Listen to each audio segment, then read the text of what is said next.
Good morning, everyone. Welcome to Ainsley News. It's Thursday, the 9th of September. What were you thinking? Dotcom warning redux. News for today: the US share market jitters extended last night and is set to see losses in our local market this morning.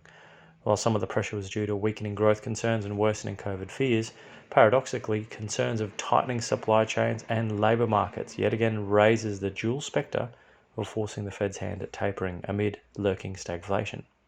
As Bloomberg noted, US equities retreated as investors reassessed valuations in light of global economic risks, including the spread of the COVID-19 Delta variant and reductions in central bank stimulus.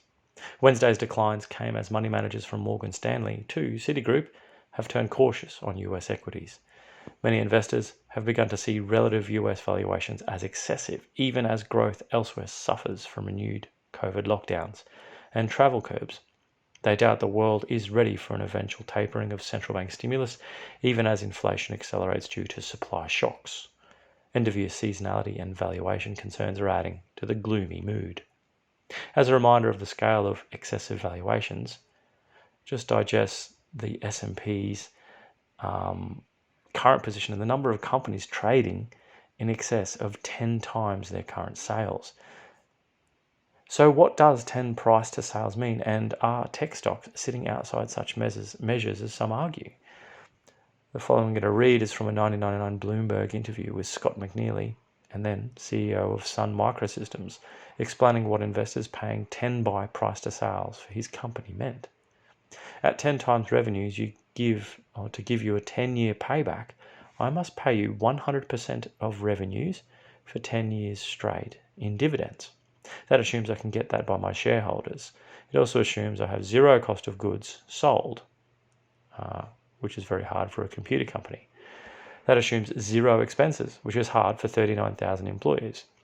That assumes I pay no taxes, which is very hard. And that expects you to pay no taxes on your dividends, which is kind of illegal. And that assumes with zero research and development for the next 10 years, I can maintain the current revenue run rate. Now, having done that, would any of you like to buy my stock at $64? Do you now realize how ridiculous those underlying assumptions are? You don't need any transparency. You don't need any footnotes. What were you thinking? Indeed, and if you guys think that 10 times sales is bad, we're also seeing that there is nearly 4.5 trillion of market cap in the S&P 500 with 20 times sales. This is nearly 1 trillion more than at the height of the dot-com bubble. The other thing spooking markets last night was the release of the Fed's so-called beige book, being its report of the general US economy. The last report spoke up a strengthening economy, whereas yesterday's revealed economic growth downshifted slightly to a moderate pace. The last report was concerned about surging prices, and the language softened only slightly to inflation being steady at an elevated pace, but warned there continued to be widespread concern about ongoing supply disruptions and resources shortages, i.e. slowing growth and sustained high inflation equals, that's right, stagflation, at a time of record high valuations in the S&P 500. In terms of the aforementioned resource shortages, last night also saw the latest employment data out of the US via the JOLTS report, or the Job Openings and Labour Turnover Survey. That print surprised with the upside of 10.934 million new job openings against expectations of 10 million, that is. With 8.384 million unemployed, that means there are 2.2 million more job openings than unemployed workers.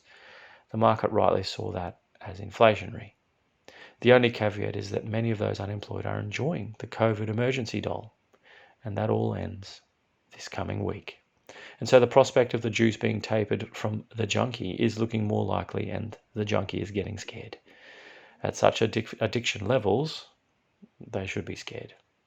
And that's news for today, everyone. I hope you've enjoyed that insight there, and look forward to the next week or two to see how this S&P 500 reacts to all the removal of stimulus in some ways.